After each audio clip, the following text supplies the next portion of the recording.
নমস্কার। আজকে আমরা জানব স্বামী বিবেকানন্দের জীবনী সম্পর্কে। স্বামী বিবেকানন্দ কেমন ছিলেন ছোট থেকে? ছেলেটির যেমন বুদ্ধিমান তেমনি ডাংপিটে। বুদ্ধি আর অসীম সাহসের জন্য তিনি সমবয়সী ছেলেদের সর্দার ছিলেন। ছেলেটি একদিন বাবার ঘরে ঢুকে দেখেন বেশ কয়েকটি হুকো ঝোলানো। অবাক হয়ে বাড়ির চাকরকে জিজ্ঞাসা করেন, এ তো হুকো কেন?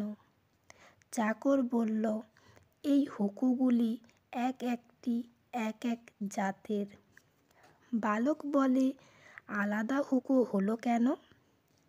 চাকরটি জবাব দেয়, এ না হলে জাত যাবে যে। সাহসী ছেলেটির জাত কিভাবে যায় দেখার জন্য বিভিন্ন হুকোতে টান দিতে লাগলেন। পরে বাবাকে সব কিছু বললেন এবং জিজ্ঞাসা করলেন, জাত কিভাবে যায়?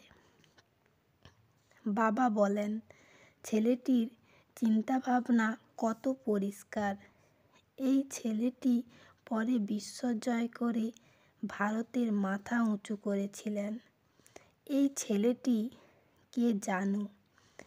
এই ছেলেটির নাম নরেন্দ্রনাথ দত্ত, যিনি পরে বিবেকানন্দ নামে পরিচিত হন।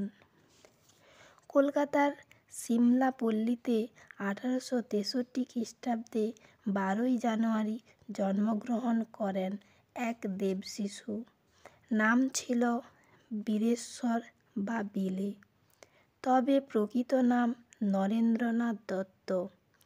পিতা বিশ্বনাথ দত্ত ছিলেন আইনজীবী আর মা হলেন ভুবনেশ্বরী দেবী।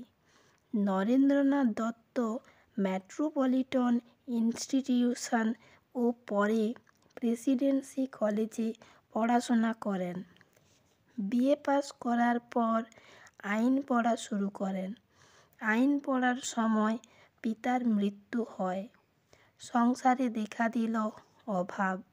সংসারের অভাব মেটাতে মেট্রোপলিটন স্কুলে শিক্ষকতার কাজ নিলেন। পরে তিনি দক্ষিণেশ্বরে এসে রামকৃষ্ণের কাছে মানব সেবার দীক্ষা নিয়েছিলেন। দীক্ষা নিয়ে নরেন্দ্রনাথ হলেন স্বামী বিবেকানন্দ।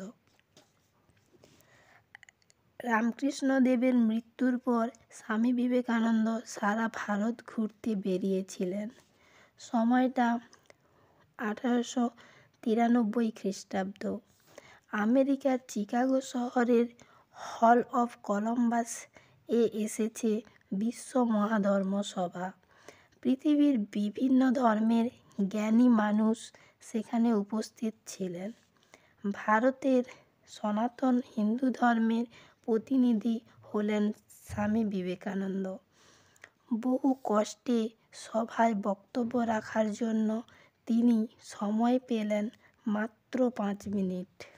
বক্তব্যের শুরুতে তিনি বললেন, আমার আমেরিকাবাসী ভাই ও বোনেরা, এই কথাগুলি বলার মাত্র গোটা হল হাততালিতে ভরে গেল। তিনি সকলের মন জয় করলেন। তার বেদান্ত সম্বন্ধীয় বক্তৃতা ইংল্যান্ড ও আমেরিকার বহু নরনারীকে আকৃষ্ট করে। তেমনি একজন হলেন ভগিনী নিবেদিতা, যার প্রকৃত নাম মার্গারেট নোবেল। আমেরিকা ও ইউরোপ সফর সেরে দেশে ফিরে তিনি সমাজসেবার কাজে মন দিলেন। তিনি দেখলেন ভারতের মূল সমস্যা জাতপাত। এই জাতপাত দূর করতে এবং সমস্ত মানুষকে মানুষ ভাবতে গেলে প্রথমেই দরকার শিক্ষা। তাই তিনি গুরু ভাইদের নিয়ে রামকৃষ্ণ মিশন গঠন করেছিলেন। রামকৃষ্ণ মিশনের উদ্যোগে চলল শিক্ষা এবং অসহায় মানুষদের সেবা। বিবেকানন্দের কথায়, জীবে প্রেম করে যেই জন, সেই জন সেবিছে ঈশ্বর। বিবেকানন্দ সাহিত্যিক হিসাবেও পরিচিত। তার রচিত উল্লেখযোগ্য গ্রন্থগুলি হল বর্তমান ভারত, পরিব্রাজক, ভাববার কথা, প্রাচ্য ও পাশ্চাত্য প্রভৃতি। বিবেকানন্দের সম্পর্কে রবীন্দ্রনাথ বলেছেন, যদি ভারতকে জানতে চাও তাহলে বিবেকানন্দকে জানো। বিবেকানন্দ যুবকদের প্রতি আহ্বান করে বলেন, জাগো, ওঠো, লক্ষ্যে পৌঁছাবার আগে থেমো না। বিশ্ব মানবতার পূজারী যুগনায়ক বিবেকানন্দ মাত্র ৩৯ বছর বয়সে ১৯০২ সালের ৪ জুলাই দেহত্যাগ করেন।